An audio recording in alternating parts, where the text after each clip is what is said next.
Okay, sounds good. So, hi everyone. Thanks for coming. I'm really excited to have Evan visiting us today to give a talk. Evan did his PhD in program synthesis at MIT, and while he was there, he wrote one of my favorite papers that I read during the PhD, which was kind of like framing program synthesis as this interactive communication game between the person and the system, and using some pragmatic theories, RSA, to like improve performance of the system. And so I was really excited to have the chance to collaborate with him through Salgis, and we worked on a couple of projects together. But Evan's interests are really broad. He works on program synthesis and NLP these days and multimodal. And he's a research scientist at Autodesk, where he's doing work on like interactive in a CAD design and integrating modalities together. I think his work's really creative, and I'm looking forward to seeing what he's talking about today. Yeah, thank you. Thank you, guys. Can we, let's see, let's take a selfie first. Hey, all right, awesome, cool, thank you. I always take a selfie when I give a talk. It's like very exciting. So is the sound okay? Can you all hear me? Cool, thanks. So yeah, I'm very happy to be here, and thanks for Daniel and Fernando for the invites and for Jennifer to set this whole thing up, and the sound guy in the back. And so it's kind of like a big show, and I'm glad that we're all kind of at the same place at the same time, and hopefully I can give you guys some like useful information in a like kind of a light-hearted, pleasant way, and you have like a good Friday. Okay, so I'll just go into the presentation. If you guys want a link, this is like a link if you feel like it. But the idea is to, so plan is to share some ideas and projects that I'm working on, and hopefully, if you like these kind of stuff I'm working at, send me an email. We can maybe go for some like collaborations, and have a productive time on Friday. Also, send this presentation to Jennifer, and so she will have like the link, and you can ask her. Maybe it will be posted somewhere. Cool. So this is what this presentation is about. I think for this talk, if you're like a more established researcher, you will come and tell your life story about all the cool thing that you worked on. I'm not so established, but I just want to point out this really cool thing about human instruction, and then we can all look at these like very interesting problems together and try to figure out like how this might go in the near future, because I think it's a very exciting area of research that deserve a bit more attention. And so specifically for today's presentation, we'll look at why do we even want to collect human instruction data? And I'll talk about like what are some of the good like formats, like what kind of form should these data take, and then I'll give you like 2 examples of human instruction data curation of the papers that I have worked on. And so why do we collect human instruction data? So this is going to be a bit more about like the sentiment of things. So we know that benchmark seems to be saturated like fairly quickly. And this is actually a good YouTube video by Chris Potts on like the saturation of benchmark and why benchmark are important. But it seems like existing benchmark are kind of just getting GPT. Like when the new one come out, it like solve a lot more tasks, right? And then we also know that we've been building these agents really now to just take human instructions, right? So this is a new model. I haven't played with it, but essentially they want you to be able to type into a chat box, and then this agent will kind of move your mouse and keyboard and perform some action on your behalf, right? So it seems like these things are like working, but also on the other hand, we have some good like benchmark that says like following human instruction are actually quite difficult, right? So SW bench is one of them, but there's also other benchmark where it's out there where we have tried to make Devon like a real thing, and it kind of didn't work out. So actually performing these kind of tasks where you want other people to perform is actually quite challenging when you try them on kind of the more realistic benchmark. And there's also the general sentiment that looks something like this, right? Which is, if you want to replace programmers, then we need to describe actually what it's like, and so we're safe. And so there's a kind of like a big problem here, which generally we can call that kind of the blurring of boundaries, right? So there are these set of tasks where maybe a few years ago, it's very easy. We can say, oh yeah, human can do these kind of tasks and machine cannot do it. And now it seems like machine can do more tasks that used to be able to be done by human, and especially in instruction following with these kind of ChatGPT and kind of more interactive modes, right? And so this is like the problem of the blurring of boundaries. And what I want to present is just this quote by Chomsky, right? It says that our ignorance is divided into problems and mysteries. And so this is where I think that what this talk is about, right? Is we can turn the problem of kind of what can human do, what can machine do, and how they're different, and try to put a number to it, like try to quantify that. And the way to quantify that is to do human instruction data. So that's kind of the point of this presentation. And so specifically, I will argue that human data is very useful for these following things. We can quantify the gap between human and machine performance. And then it also provides some kind of a concrete records of some kind of data on some phenomena about human communication, which are useful for building theories. And then lastly, maybe this is the most straightforward point, is that it should help in building agents that follow human instruction, right? And so let's talk about these in a bit more detail of like quantifying the gap between human and machine. And so there's two things about gap. One is like, is there a difference, right? So you should be putting some metrics and number on it.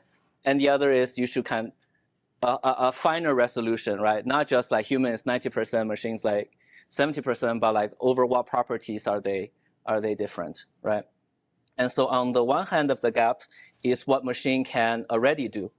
And this actually falls very naturally out of I would say like maybe more traditional work on NLP of like naturalizing machine instruction. And if you're familiar with that Percy's work at Stanford with semantic parsing. So the idea is that you start with capabilities that machine can already do, and then you build a natural language wrapper on top so that end user can also use these capabilities, right? So if you build a system like this, then by construction, these are human-like instruction that the machine can already interpret, right? So that's like on the one side.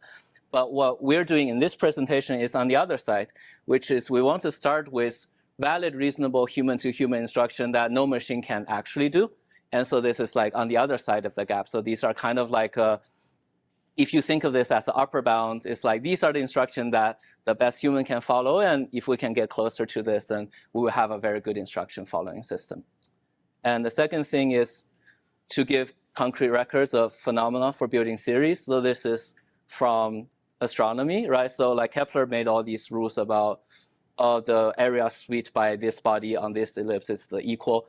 But he doesn't get to make this model unless he has some data that the model can account for, right? So in some sense, like Dataset kind of precede theory, right? Because you have some measured data, then you can actually build math around it. And what I would like to say about human instruction data is that they are kind of cheap in some sense, right? Like you don't need this very expensive telescope to look into the sky. You just like ask people to like talk to each other, and then you write down what they have done, right? So you get these like very rich, like the mystery no less than how the planet move, but you can kind of get at them in a much more accessible way. And so that's a kind of a very endearing quality about collecting human data.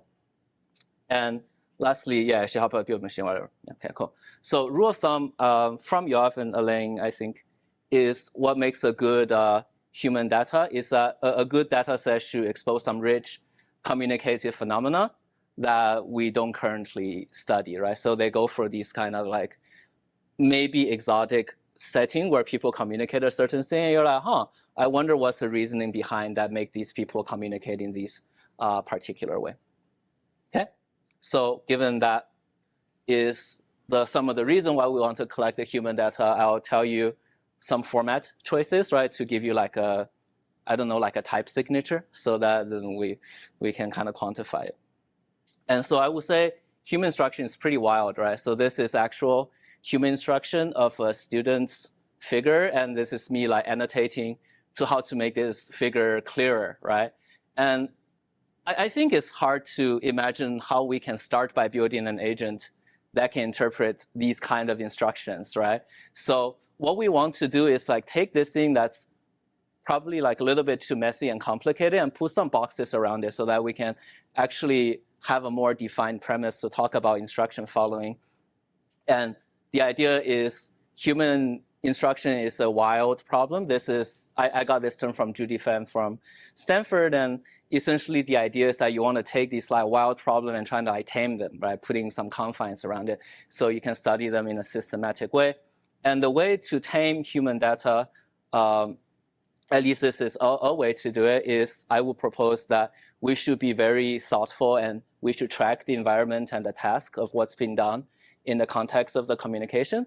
We should be validating the instruction, that they're actually good instruction and not just like cheap talk about some task. But we still need some interesting phenomena, right? So we should leave the instructions themselves kind of open form and wild. And I'll kind of go into detail what that meant.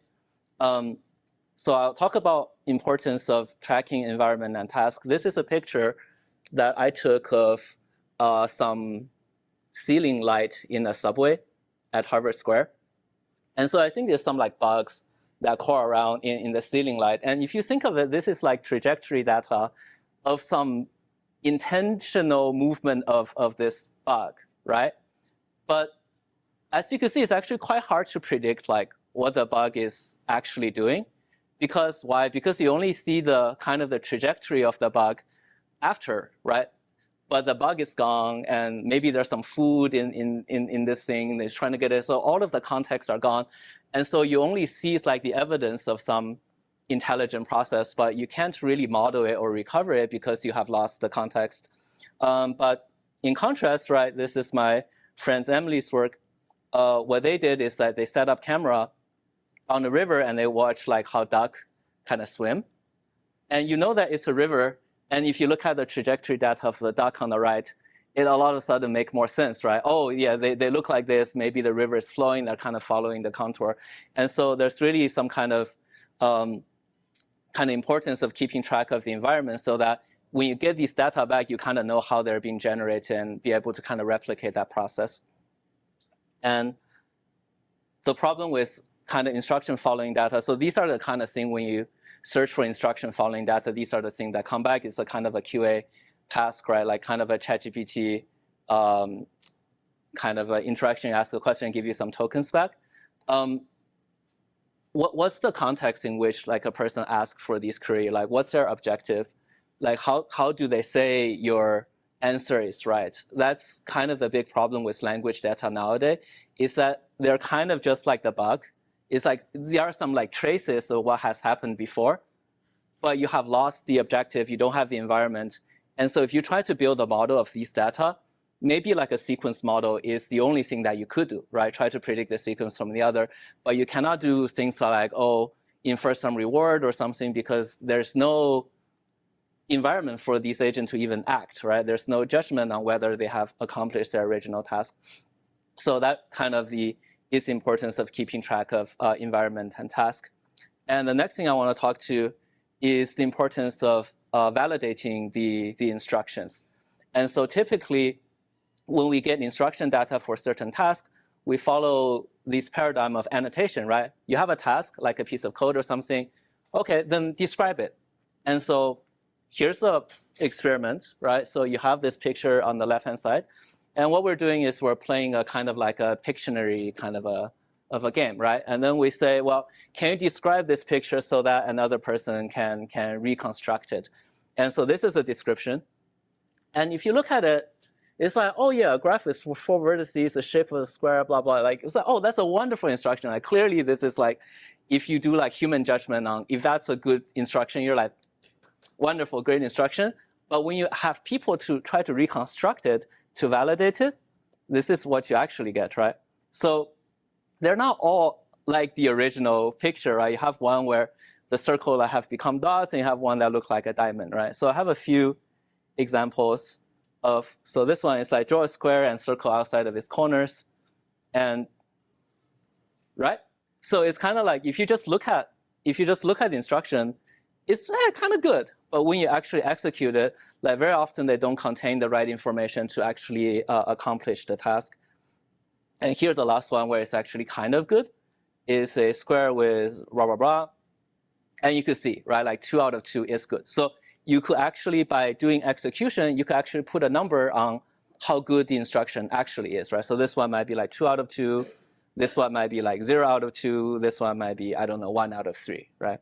So you get to judge how good the instruction is. And you can only do that by actually having people like follow through with instructions. And the takeaway is that instructions are not captions, right? And instruction only become instruction when you pair that with execution, and then you check if the instruction can be followed. A good metaphor I use often is like latex. It's like, if given you know what this thing is called, it's like, of course, big wedge is like a perfect name, right? So from this symbol, and you caption this as big wedge or turn text turn V, like these are like reasonable names. But if you just hide the left-hand side and ask people, hey, can you draw a symbol that corresponds to these kind of thing, like it probably won't draw like you the big N symbol on the left-hand side, right? And so that's why it's important to validate. And so to summarize, so we want to track the environment and the task, right? So we have the right context to recover the instructions, and the instructions should be validated, which is to be paired with execution.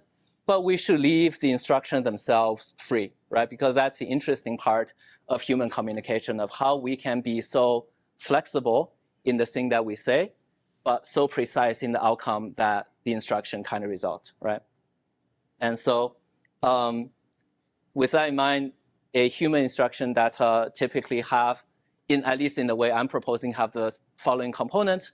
You have like an overall environment with basically MDP, right, state, action, transition, so on and so forth. And then you have task, and you have a speaker that take task and give instruction. You have a listener that take instruction and perform execution, and then the execution is run on the environment. And in terms of how to specific or free, I'm thinking it makes sense that the task should be specific, the environment should be specific, but the instruction can be free-form. And once you can do this, you can collect data this way, right? So each data point in your data set will contain task, instruction, execution, and reward, whether that execution is successful. And if you are a bit Bayesian-y, this is the data generation process, where you're basically modeling a joint distribution of all these things, right? Where you sample the task first, and then you sample the instruction from the speaker about the task under the environment, and then you sample the execution based on the instruction and the environment, and then maybe you just execute it, and then you find out if you have the reward on the last step. Okay? And there are other formats to consider, right? So I've considered kind of like a single round, no interaction kind of instruction, right?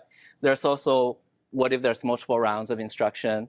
What if the listener can ask for clarification questions? And what if the speaker can also act in the environment, right? So think of like Overcooked. You have like 2 players in the kitchen, and they both can manipulate the kitchen, and they can kind of scream at each other, be like, oh, get the onion, my thing is burning, blah, blah, right? And so there's other format you can choose. But the overall message is that you want to be flexible in the way in which a pair of communicators can arrive at a solution, but you want to be strict about what makes it a good solution or not, right? So there are many ways you can arrive at the goal, and the goal should be precise, but the way you get there ought to be flexible, because that's what makes human communication so interesting to study. Okay, so let's go to some specific example of human instruction curation. And I'll have these 2 examples. One is on the ARC data set, and the other is more CAD inspired, and this is on like manipulation of geometries in 2D. And throughout these collection, there's a lot of kind of like operational consideration, which is typically money. And like to run this data set, you need 2 people, right? Like one person needs to come up with instruction, and the other person needs to follow the instruction. And that all costs money. And so you probably need to have at least some system to do budgeting of these kind of studies. And what is a kind of a fundamental consideration for budgeting is pretty much this. It's like the biggest one. Is there some kind of trade-off of like how many cheap annotators you can get versus like their expertise? So that's always a high point of like worry for a lot of these studies. And especially if you work in, for instance, like HCI-like field, they like to do kind of expert studies. And what typically could happen is that they don't get a lot of experts. So they get like n equals to 5, and they have this like very interesting study, but their sample size is very small, and it's very hard to kind of make anything kind of quantitative with our data, let alone take that as your maybe like a fine-tuning data set, right? But on the other hand, you could get like prolific workers, and there's like millions and millions of them, but they're not really expert at using your tool, and so you need to make sure that you can kind of teach them how to use your interface to get the data from them. And the second problem that typically come up with kind of annotation is that you have two choices of annotators. One is like in-house, and one is crowdsourced. The advantage of in-house is that they kind of stick around forever. So you only have to instruct them once, and they can work forever, and they can just churn out annotation into the indefinite future. With crowdsourced, with like mTurk or prolific, you can only hold on to these annotators for maybe 30 minutes or an hour at a time. And it's like a new person that come in each time, right? And so the same tutorial time has been just an overhead that applies for every data that you collect. And so you kind of instantly lose a lot of your money just by building a good tutorial. Okay, so with that in mind, let's look at this work on kind of collecting these natural instruction to do these kind of ARC tasks. And so can I have show of hand, like, do you guys know ARC? Like, have you at least heard of it? Okay, so ARC is basically like the meme version is that Francois Cholet was in his room and he opened Microsoft Paint and he painted some grids. And it turns out that the best AI system cannot infer the mind of Cholet. And so it's all done by one person. And there are 400 training tasks, I think 200 validation with a set of like private tasks. And there are these abstract kind of like IQ test analogy problem. And the task is, given your in-context demonstration and a new input, can you kind of predict the corresponding output? And I think these are pretty straightforward, like what should be the output of here and here. I think here you are maybe counting the number of like pixels there are and then color them differently depending on their numbers. And so these are very easy tasks for human, but actually very difficult tasks for these like open on the market like these models. And this is like a big challenge in Kaggle right now with a lot of team like trying to crack it. So this is just to say this is kind of a reasonable data set to study, and people are generally interested in it. And the original motivation of this data set is like what is in the person that make a person able to do these kind of tasks, right? And that's a reasonable kind of cognitive question of like, okay, what are the capabilities of a human? But it's also hard to study, right? Because a human kind of just take the input and make the output. It's all very like black box. You don't know what's in the person. And so to study what's inside a person, we need to cut the person in half. Not physically cut the person in half, but to cut the person in half like mentally with a communication game, right? So instead of a one-player game, we have a two-player game where you have two people. One is the describer, which take in the in-context example and try to summarize it using natural language on what the task that is supposed to do to apply to the input to produce the output. And then you have an executor, which is a builder on the other side that take a new input and using nothing but the natural language that has been provided by the describer. And we call these things natural program in the paper, right? Because this natural language is kind of like the function you use, and the execution is done by the builder on a new input to produce the correct output. And in the arc task, these output can be checked for correctness, like we know what the right answer is, right? So given this is the kind of data we would like to collect, what are some like operating considerations is that we can collect this like naively, which means there are 400 arc tasks. And with each task, we can have, let's say, 5 natural language instructions. And for each instruction, we can pair that with like 4 executions, right? So what you're looking at is a total of like 2,000 natural language instructions and 400 times 5 times 4, like 8,000 executions. And in our kind of pilot study, we find that instruction takes about 6 minutes to come up. Why is that? Because arc is actually a little bit challenging. So they need to kind of first solve the puzzle. And then they need to think about how to put that in Word so another person can actually follow their instruction to produce the output. So that takes 6 minutes per instruction, and it takes 3 minutes per execution. And why is that? Because to make the output grid, you are basically have like a pixel editor. You're kind of like putting in like one box at a time, and some of these grids can be kind of big. So overall, it's going to be 600 hours roughly. And then if you factor in like 25% of tutorial time and you pay these workers, let's say $15 per hour, you're looking at a kind of fairly expensive cost to collect these data set. And so we want to have some way to kind of arrive at the same interesting data set of human communication, but without this like fairly steep cost. And we need to make a trade-off, right? So the fundamental trade-off we had to make with ARC is that should we get, essentially, is our goal to measure average human performance on communicating of these tasks using language?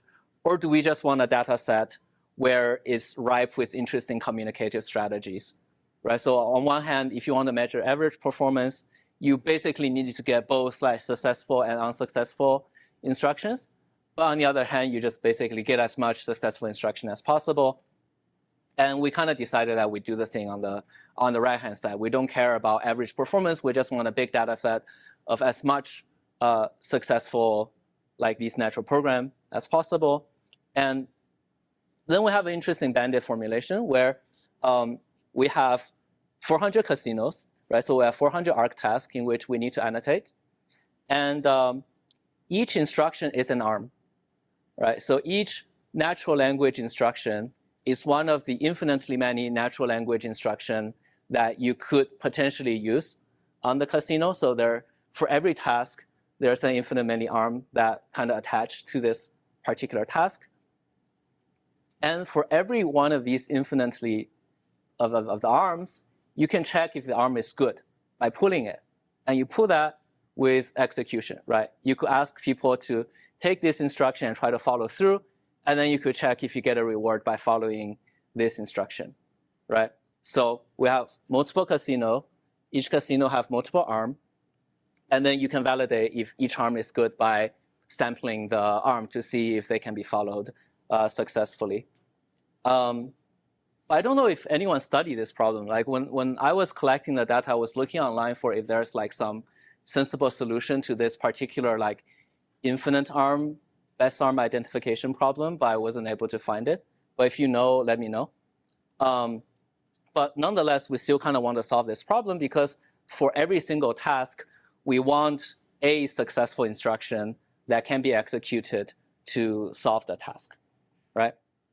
And so what is a potential solution is that, well, this is like a reasonable solution, right? So the objective is that for every casino, you want to find the best arm. And so what are your actions in the bandit problem is that you have 2 actions. You can either grow a new arm. So this corresponds to you hire an annotator on this particular task, give instruction for this task, right? Or you can pull an arm that has already been sampled. So this is an instruction that somebody like provided to you already in the past, and you can validate how good this instruction is by execution, right? So that's analogous to like pulling the arm to see if you get a reward back. And so given this is a problem, a reasonable solution is that for every task, so for every casino, you maintain a belief about how good the best arm could be. So for like an arc problem, it's kind of like, this is a hard problem. I bet the best description for this problem is 90%, which means that there is an instruction in natural language somewhere out there. And if you do execution from that instruction for a long time, 90% of the humans should be able to follow that, and 10% won't be able to follow that. And what you're trying to do to max the, like, what's your action selection is that you want to pull the action of the one of the two actions, right? Grow a new arm or to put an old arm, to reduce the entropy about that. That being my belief about how good my best arm is. Is like, do I think this casino is a 90% casino, or do I think it's like a 50% casino? And I want to select the action that make me as sure as possible about the difficulty of a particular casino. But to implement this algorithm is, it didn't work so well. I tried to be Joshian and wrote some Bayesian program with like 2 integrations, and it just was like very slow. Like we can't actually run this for like 400 tasks and multiple arm, but for a small number, it kind of worked okay. So here's a heuristic of kind of solving the same problem. So the cheap one is just find any working arm per task, right?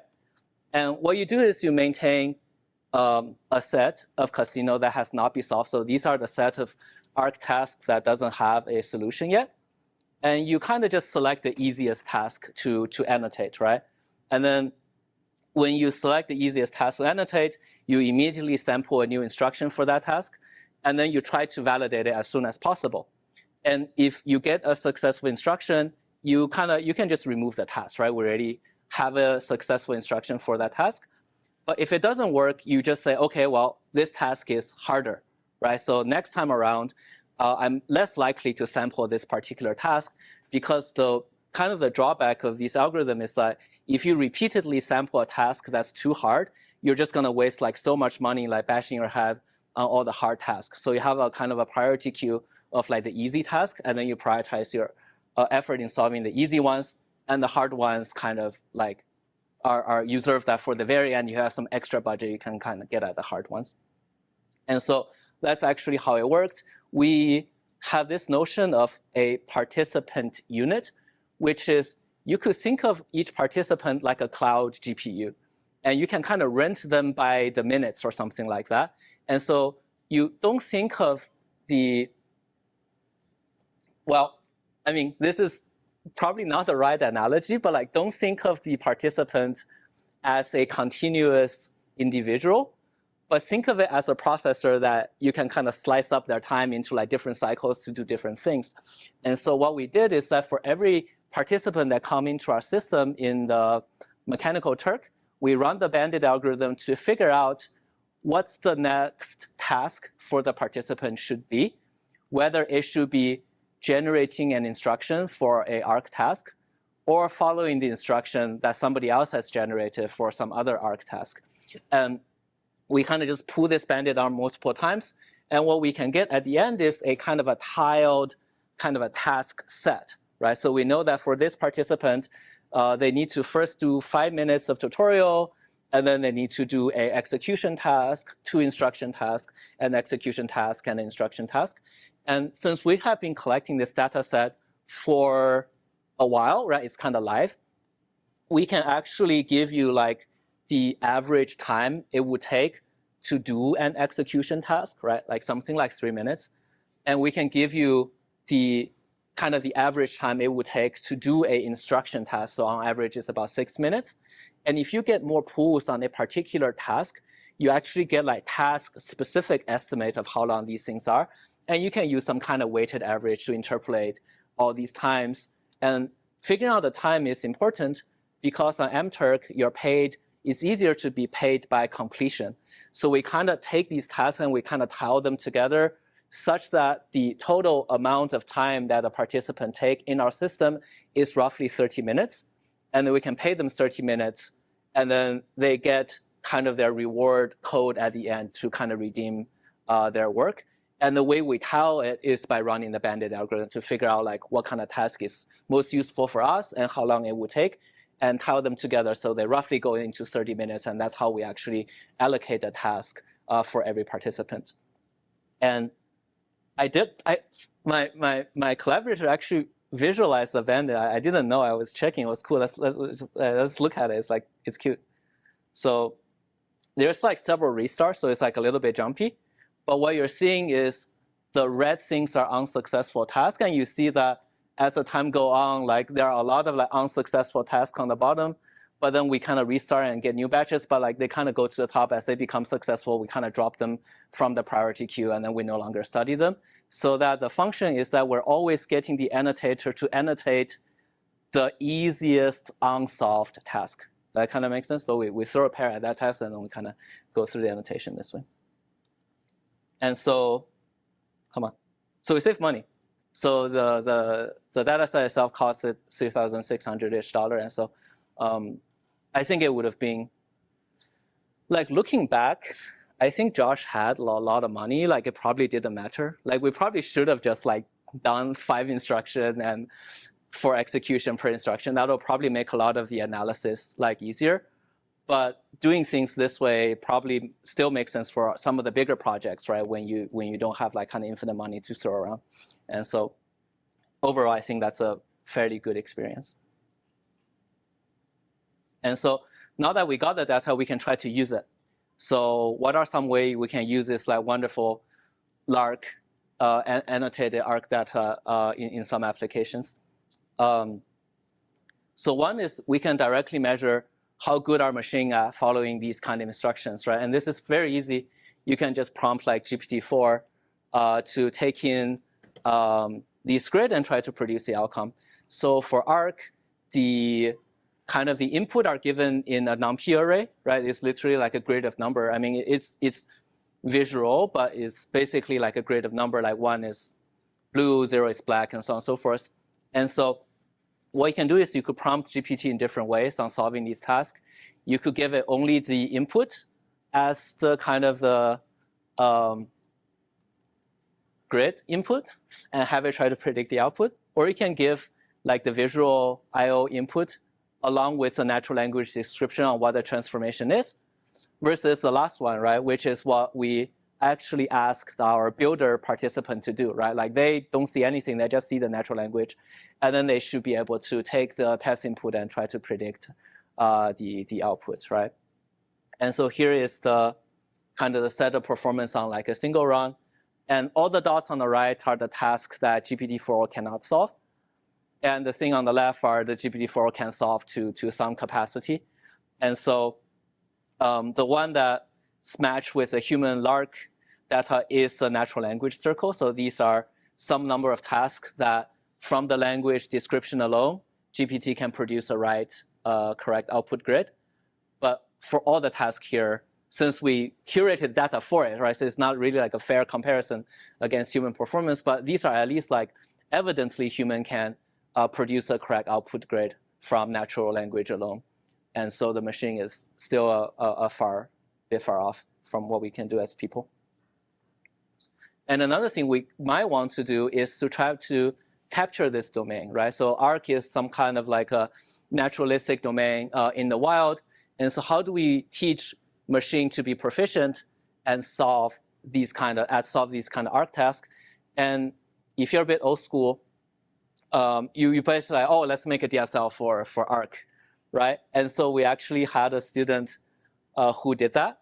And what he did was that he looked at the LARC data and looked at all the languages that people use and tried to do kind of human concept induction on, oh, I think these are the reasonable concept in ARC that if we encode them as a kind of a little primitive helper function in some library or in some DSL, then we should be able to kind of solve the ARC problem. Right? So this is actually in the appendix of our paper, 2022 paper.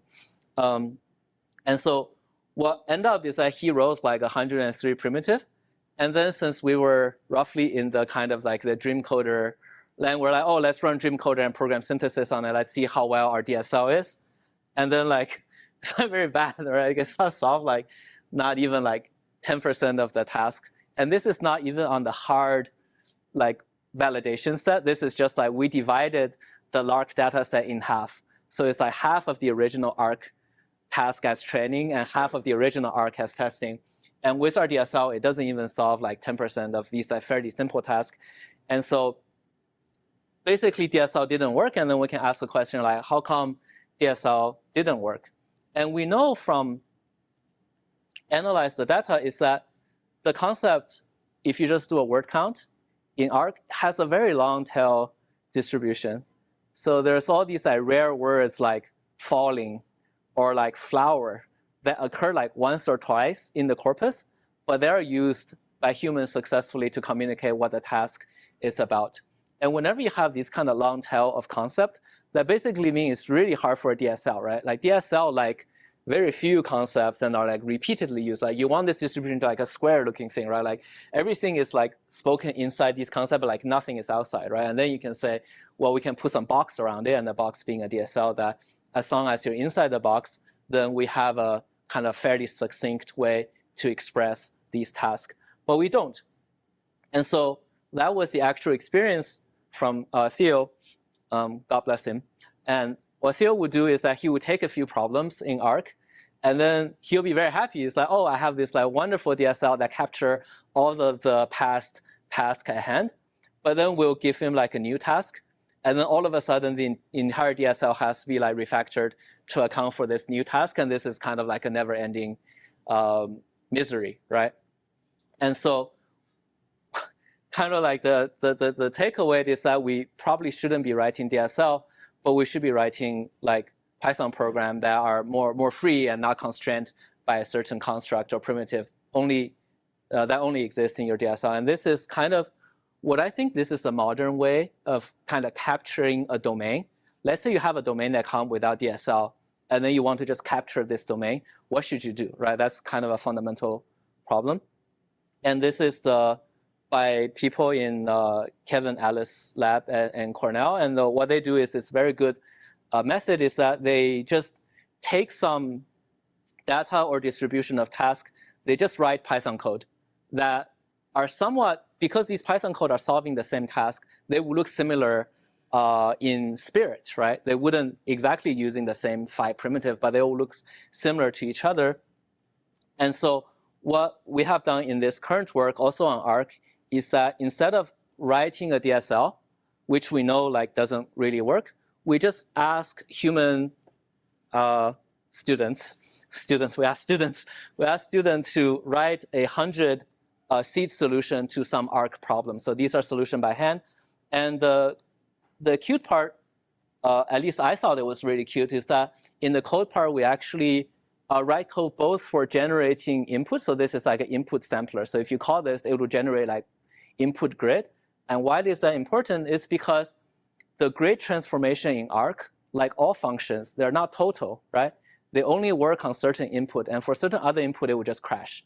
And so that's why when you're trying to describe a ARC task, or I think in general about transformation in general, you need to define both like what the transformation is, but also kind of like the domain in which that transformation even makes sense, right? So we actually write code for both like to generate the input and also to transform the grid. And we use execution to check if that pair is actually kind of incongruent with each other. It's very simple check, which is just like the transformation doesn't crash, or it's not like the identity function and things like that. And once we generated 100 seed solution, we just ask, I think, something like GPT-4 mini or something to remix this seed to a large, just blow it up into like a large synthetic set of seed problem. And once you get a big corpus of like essentially annotated programming by example instances, right? You have code, language instruction, code on top, also the executed input-output example, then I mean, the world is free, right? You could do whatever you want. You can kind of fine tune or do something. And so this is really just an advertisement for this paper. Please read it. I think this is like some of the best work of modern program synthesis out there, and it's very good. And it solves a very fundamental problem, which is how to capture a domain that doesn't come with a DSL. Because many domain, like for example, like maybe alchemy and scone, they already come with a DSL. Turn left, jump, like pour, right? ARC is a domain that doesn't come with a DSL, it's just as is. and how do you teach computer to do it? How do you teach computer the relevant concept? This is a very solid step in that general direction. So take a look at the paper. And we have basically SOTA on the public eval set, right? So we have 54%. But yeah, check out this work. Go follow Kevin Ellis on Twitter. He probably has a few hundred by now, but hopefully we'll get more. Cool. All right, let's go back to Lark. We can do some additional tagging, right? So we can do like the word frequency count to get like a rough sense of what's in the human communication. But we can actually tag it. So what we did is like me along with some other student at the time, we just kind of sat down and manually labeled for each natural language instruction what kind of category it is, right? So some are like fairly like straightforward, right? Does it talk about object, right? Because cognitive sciences are interested in like objectness, right? Like context and gravity and that kind of stuff. But for me, since I work in like roughly programming and program synthesis, I was interested in the algorithmic property of these natural language instructions, right? So for me, the biggest takeaway is in this pie chart of C.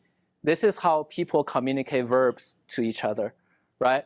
So there is a big part on framing, the green slice, this is like the overall flavor of the problem. Oh, there's something with flower and gravity. But the cool part is procedure and validation. So I will just go in detail on procedure and validations. And so how does procedure and validation is that if you have this natural language instruction, you could kind of divide it into parts. I mean, these are like multi-label, so each phrase might have multiple label. But this is a reasonably prevalent pattern in this data set where natural language convey both some kind of information about the general action that you should perform, but also a way to check if the action has been kind of completed to success, right? So here is kind of an instance of procedure and validation, and we can ask the question, if natural language tend to, in some frequency, contain both aspects of procedure and validation, how might we build systems that interpret it? And this is a way that I think makes a lot of sense to me, right? Is you could kind of interpret it as a search problem where the procedure doesn't exactly tell you the top one probability action sequence, but it gives you like kind of distribution of all possible action sequences.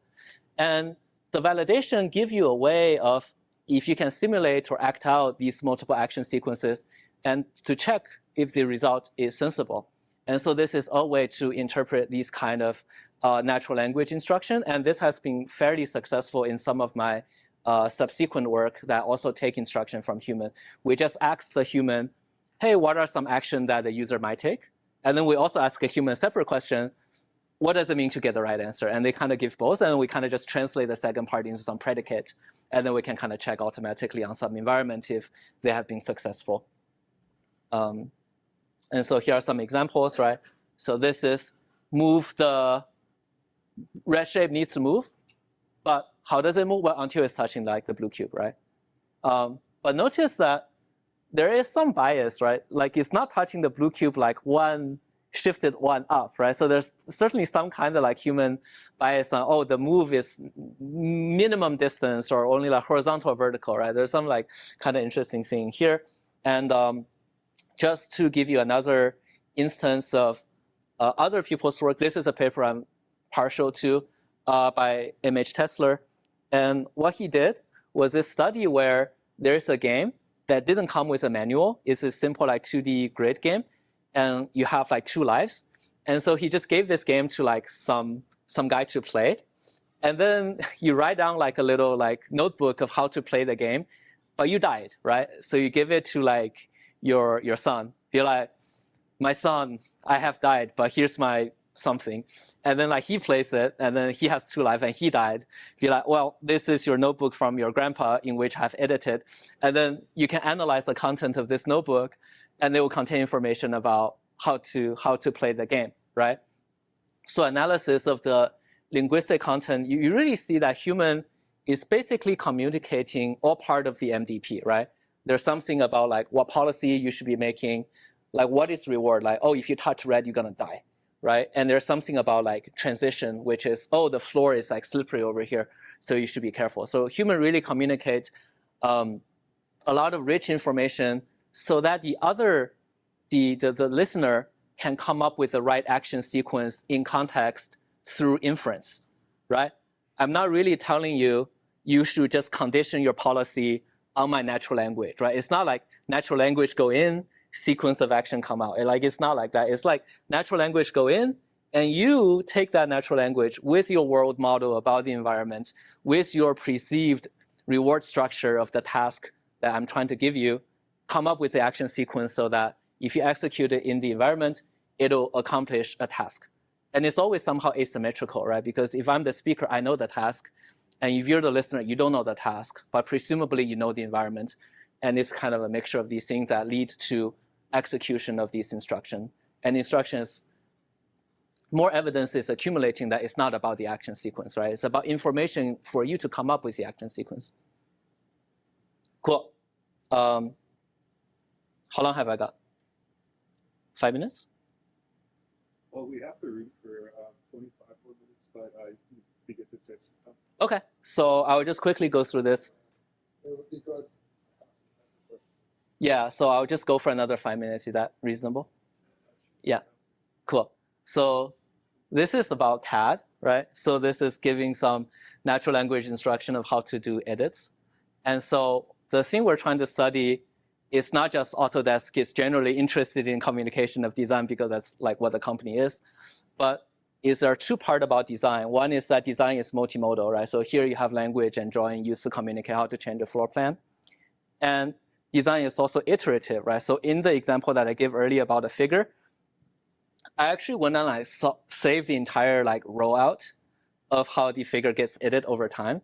So I just play this, and I think it's quite interesting. So this is the first iteration, and then there's some comments, and iteration 2 uncommon, iteration comment 4 comment, and then it finally becomes the figure that's actually in the paper, right? And so essentially the question is like, how do we want to study these like multimodal and iterative communication, right?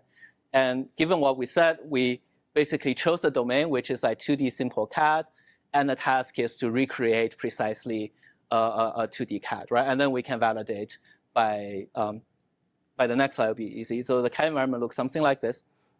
So each CAD is a data structure. So it's a markup language. It's like HTML, except like instead of rendering into website, you render into these like lines, right? And so CAD is a set of curve. It could be a line or a circle or an arc, right? And the CAD data structure can be mutated with actions, right? What are the actions? You can create and delete a curve. And for every curve, you can drag the control point to change them into like a slightly different configuration. And then it's also programmatic, right? So given 2 CAD program, since it's just like a 2 data structure of some numbers, we can come up with some kind of metric that measure kind of precisely what's the distance between one CAD to a different CAD, right? And so I just show you these multi-turn communications. So the target designs a lamp. And on the first round, the speaker said lamp and draw like a lamp. And the execution kind of construct the lamp in the CAD interface. And the second round is like add some lines. Some lines are being added, right? And then you want to add some diamonds. So 3 diamonds on both sides, each one lower than the other, right? But you notice that this one, there's some like ambiguity of what does lower mean, right? It doesn't make the arc, but it makes these kind of like a raindrop kind of a shape. And the last one is that, oh no, the diamond should be in an arc, right? So they kind of cross out the diamonds that are in the wrong position and drew where the diamond like should be, and it was going to correct it. And so this is kind of like, this last one kind of matched the target fairly well on the left-hand side, right? So here are some few examples of multimodal grounding. So just look at the richness. It's like nice, right? One thing that we know is drawing can be used in different ways. So here, when you say add circles, the drawing is used to indicate like about new things being added, right? But you kind of the description on the bottom is like diamonds are perfect, circles are bigger. Then these red circles are not being used to like add additional circles to the CAD, but to move these 2 things to their new positions, right? So we already see that drawing is being used for both for like adding something to create it or to manipulate something that's already in there by showing it how they ought to be in an updated one. And in here, we definitely see that language is complementary to drawing. So imagine I only tell you add circle, but I don't show the drawing on top. Then how can you find out like where and how many the circle should go? And if I only show you the things on top and don't tell you to add circles, then are you adding circles or are you adding this like potato-looking thing on the top? Maybe there's some weird curve, right? So they're actually fairly complementary. And so here are some stats. Essentially, most people use drawing in the first round in the beginning. And we see that they use drawing less and less in subsequent round. And then that basically means that drawing is very good at establishing some kind of overall context of what they're drawing or what they're like creating together. And then you kind of refine them over time. And then text only makes sense in context of the drawing and also the current cat on the canvas, right? So nobody uses a lot of text in the beginning. They tend to use text in the context of what's already there. Yeah, GPT bad. Okay, so ablation study, we need to make sure that this multimodal communication using both drawing and text actually makes sense. And so we do a study where, so the lower is better, okay? Lower is distance to the target. And we can see that over the 3 rounds, the blue line is like the lowest one, means if you use both drawing and text, you can get the closest to the target, versus if you only use drawing, which is the orange line, versus if you only use text, which is the green line. And we also show that iteration or refinement is important. And so we have this kind of unrefined plot on the right. What we mean by that is we take all the time of the 3 rounds, but instead of having them go one after the other, we kind of like group them together so the speaker get like a big chunk of time to describe as much detail as they want, and the listener carry that out, but without a feedback to correct for potential misunderstanding. And we showed that it's actually important to divide the big chunk of time in one round of instruction into multiple rounds so that you can improve over time rather than stating everything up front. And so essentially both multimodal and iterative is important. So in the last part, I will talk about cost. This is very important, like, because 2 of these guys are in the same chat room at the same time, right? And so while one guy is giving instruction, the other guy is waiting. And while the guy is doing execution, the other guy is waiting, right? So it's exactly 50% of the time gets wasted. And so we were very interested in, maybe we should save the time by doing something like having A give the description and they can go away, and B come follow the description and they can go away, and C come, right? So basically instead of having 2 people in the same room at the same time, we kind of desync them to have them, the instruction giver to just give the instruction in the absence of the listener executing it, and we can execute and we can go for multiple rounds. So quick show of hand, how many of you think this is a good idea? Okay, how many think it's a bad idea? Yeah, so it turned out it's actually a terrible idea.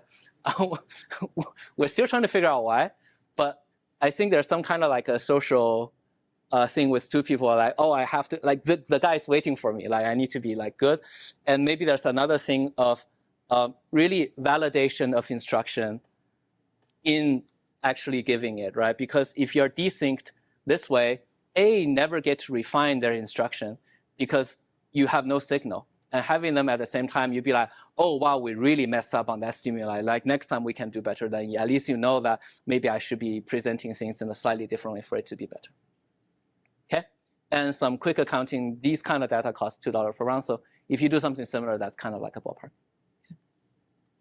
So takeaway, same one as before, but be careful with paired thing, especially for multi-round, because as soon as one of the node in that multi-round goes bad, all the subsequent rounds are kind of gone, right? So you want to be careful. And for 2 people, it's always a safe bet to put the 2 in the same room at the same time. That will always give you high quality data, and be very careful about trying to save money in that regard. I'll end with this quote. I always want to quote this song. I never had the opportunity. So there is some kind of like, I don't know, like high level touchy-feely thing. But to me, the precise thing here is that language is a consequence, right? We shouldn't take language as something that come out of the sky. We just need to model them, but we should kind of model the context, the reward, the situation in which the context lead to this language and make language easier to study. And it's a really old song. I listened to it when I was a kid, right? So, nice one. And yeah, I can take some questions. Follow my Twitter. And yeah, thanks.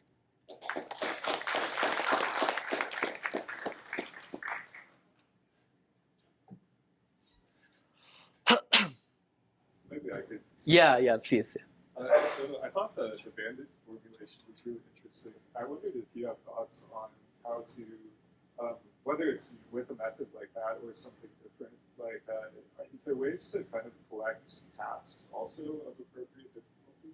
Like here, it came from our like designed to allow it to be difficult, but like, how do we kind of get tasks of appropriate difficulty that kind of like cover a range and are also, should we like think about how good or bad models are? Yeah, I think all the tasks I have been doing are kind of piggyback off of some existing data set without human annotation. I kind of add human to that. It's just an easier way for me to market to the community. Hey, this is already important, so what I'm doing is not completely stupid, right? But in terms of difficulty, I think there is a fairly like business answer to that, which is if your market are machine learning researcher, you probably want like a tiered difficulty where like certain tasks are very easy for existing method and certain are like medium and certain are like really, really hard. And if you think about like benchmark saturation, you kind of want like a nice like ramp of difficulty for your task. And I think that's fairly empirical, and I don't really have a good like principled way of doing that. But when you collect human instruction, one thing that you get is that at least you know how difficult it is for human, right? And at least at Autodesk, one thing that we tend to worry about is people in the management, they just think AI is this like magical thing. They think AI is, quote, magical mind reading, unquote. And how do you make sure this is at least not magical mind reading? Is that you can do some kind of Wizard of Oz, basically use execution to find out. So at least you know the upper bound, like, look, even human can't do this. So we shouldn't expect like a system to be able to do this without some additional context, right? And so at least we have a way of estimating difficulty by right away by the time because we have a reward signal at the end, right? So that's probably all I can say for now. Yeah. But yeah. Yeah, please. I'm just a bit wondering about the generalization of methods of these tasks. So was this task more like some IQ tasks, like improving the performance on IQ tasks to convert to IQ? Yeah. So do you envision any real world tasks next step? Yeah, that's such a good question, and I have no answer. Like right now, at least the work I do is like very ad hoc. Like we pick a domain that's, I mean, CAD is definitely have like real world applications that we can kind of justify that.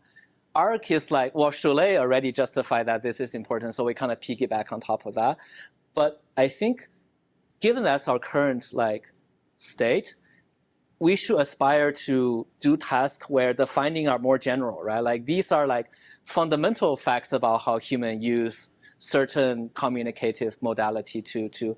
And so I think some of the CAD one has that flavor.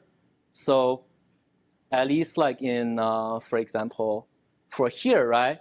Like this is probably true for design in general, which is like some drawing element is used to move things, some drawing element is used to add things, and some drawing element is used to like remove things, right? And some drawing element is used to circle, be like, hey, pay attention to here, right? So these are fairly general about whenever you use like sketch to communicate, right? And maybe there's like arrow, which is like indicating some kind of transformation, right? And so we hope that these findings are more general. But I mean, I really want to discover things that are more general, like in the math sense, not like in the categorical sense. But I don't really know how to do that. I need to get better, but that's at least the goal, and we can maybe all look at that. Yeah.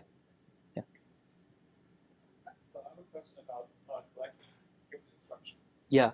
When you collect the instructions, there are like multiple different choices, right?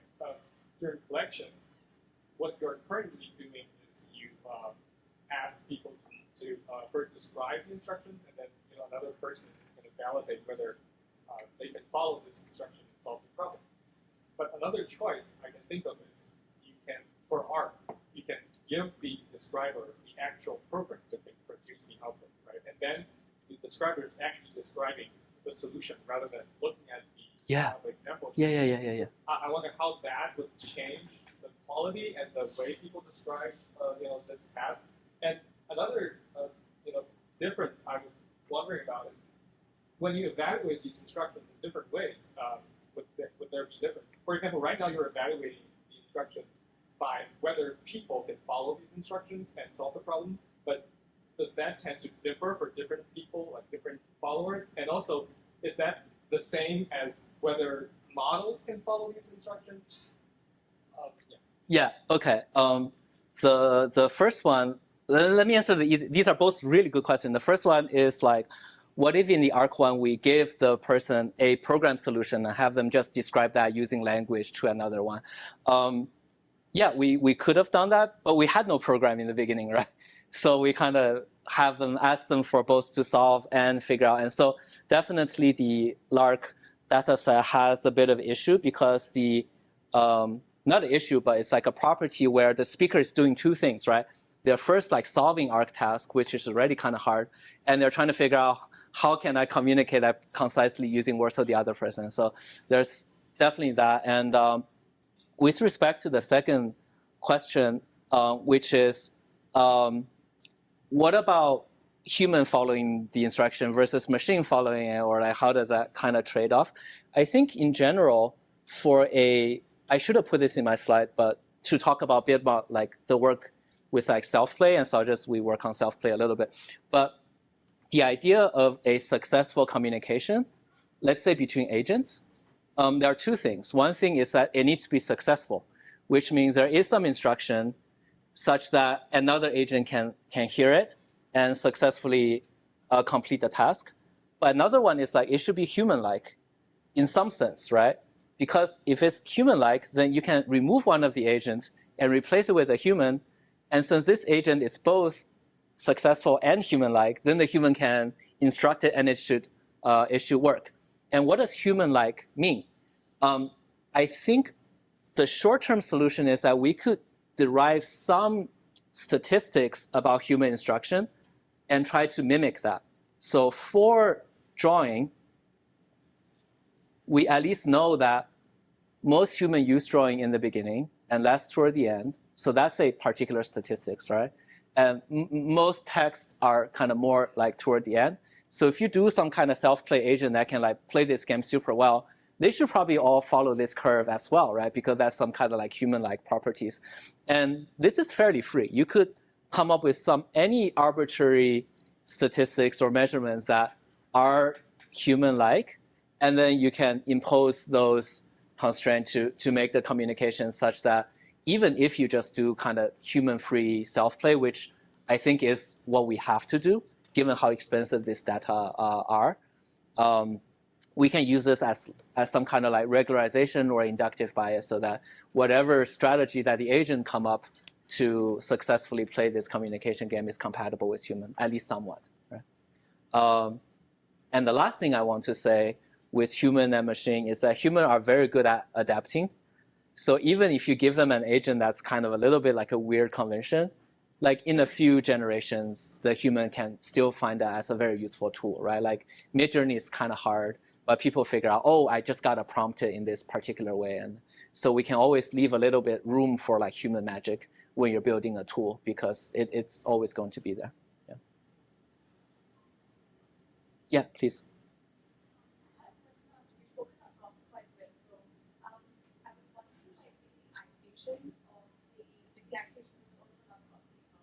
It could be like reduced or provided to like users like CPUs. So you mentioned that artists aren't usable for DSL because it has long tails. There's some like fair concepts, like give example falling and flower, which are pretty like I suppose iteratively converting to those maybe like relatively harder. So do you think that you could reduce cost to fix such an application is providing use like this in the beginning, and then having users iterate over basically what act of the outcomes or something like that? I didn't quite get it. I think it's very important. Can you say that again? And maybe I can get it. It might just be the volume. So let me get closer to you. Sorry, it's like these, like verbalizing reasoning. I think the motivation to start this is that humans are black boxes, right? Verbalizing reasoning could be very, very complex. And do you think that you could? And I suppose that that activity is costly because people are verbalizing reasoning, which involves iteration. Like it could be like again. I mean, you need multiple like rounds to converge to the same reasoning, maybe. So I was wondering, like, could you give clues that were specific or identifiable of the task in the beginning that would like reduce the cost specifically, still not impact the overall like input to the study? Yeah, I think it's possible, right? Like we could have done something like maybe something like this, right? Where each game here is a successful communication with our mTurk, right? It's like, oh, I got $2. Yeah, how did I do? Oh, I mean, first look for colors. If that's I think they're definitely. I think so. I think so. Another thing is somewhat related with this kind of like long tail of concept. I think this is just a true thing about nature. Like for most things that, and this is precise, right? Basically for pick a domain, we could say like architecture drawing in 2D. You could just poll like 100% and just say, is this problem in this domain or is it not in the domain? And you get a very precise answer, right? You get like, okay, 90% think floor plan is in the domain, and maybe only 10% think like public installation is in the domain, for example, right? So, but for most like domain, like natural domain, like architecture or design or PowerPoint, it will always have a very long tail, and the kind of language we use to solve tasks in the domain, I think it's very hard to kind of pin it down exactly. And if we're talking about DSL or program, something that happened a lot in design is like how something is like parameterized, and you find out that the way that something is parameterized, like the different axes of like natural variation, that's just a way for you to like store that in the computer. That often has like, it pays a lot of like attention to whether that thing can be precisely stored, but it doesn't have a lot of information about how that can be easily manipulated by natural instruction, right? And so when you're asking people to manipulate something, let's say a CAD, it's often like difficult precisely because the manipulation might be on the very like low frequency thing that the program structure doesn't really account for. And that is like a huge effort for you to, oh God, to do this like simple thing of, let's say make the volume bigger by 2%. Like just think how many control points I have to drag to make something bigger by 2%. But if I say make the chair taller by 20%, then the chair has to be 20% taller, but the nuts and bolts cannot be 20% taller because then I can't buy it in some factory, right? And so there are these axes of variation where program doesn't align with like our natural manipulation. I think that's in general kind of due to kind of the long tail of manipulation that people typically want to do for instruction. But the program really only care about accuracy of representation and care about like the canonical way of representing something that leave most of that just like kind of out there. Yeah. Sorry. I'll just get closer. I mean, it's like quadratic or something. Yeah. I was going to say a lot of this feels like it assumes that everyone follows instruction to the same pattern. But is that true? No. Depending on if I'm talking to you Yeah. Okay. Someone else, the way I instruct and define is going to be Yeah. very different. Okay. Right. So that's a good. So people are different, and I've been studying kind of like the normal human population distribution. So I kind of just averaged them all out. And there is like different like, it's more kind of like a aesthetic, like what problem you want to study first and what problem you want to study second. So there is definitely like building tool for the general population versus building like personalized tool for a specific user, right? like I'm really interested in the differences between human communication, but that is kind of like the next problem of like figuring out how different pairs communicate differently. But the first problem is that we should figure out how population communicate on average and build like sensible model for that first. And then we can talk about like the specific about maybe their contexts are different or maybe their trajectory, their blah, blah. And then that's going to be kind of marginal on top. Whether that marginal will be like more than 50%, I don't know, but it seems like a good idea to study kind of the average communication strategy between human, kind of wash that out first before we move on to the more kind of quirky, weird case in the corner. That's kind of second. That's important, but not yet. Right? Yeah. That's it? I think we're also at time. Oh, well, I'm glad I used all the time then. Yeah, so let's thank our speakers. Thanks.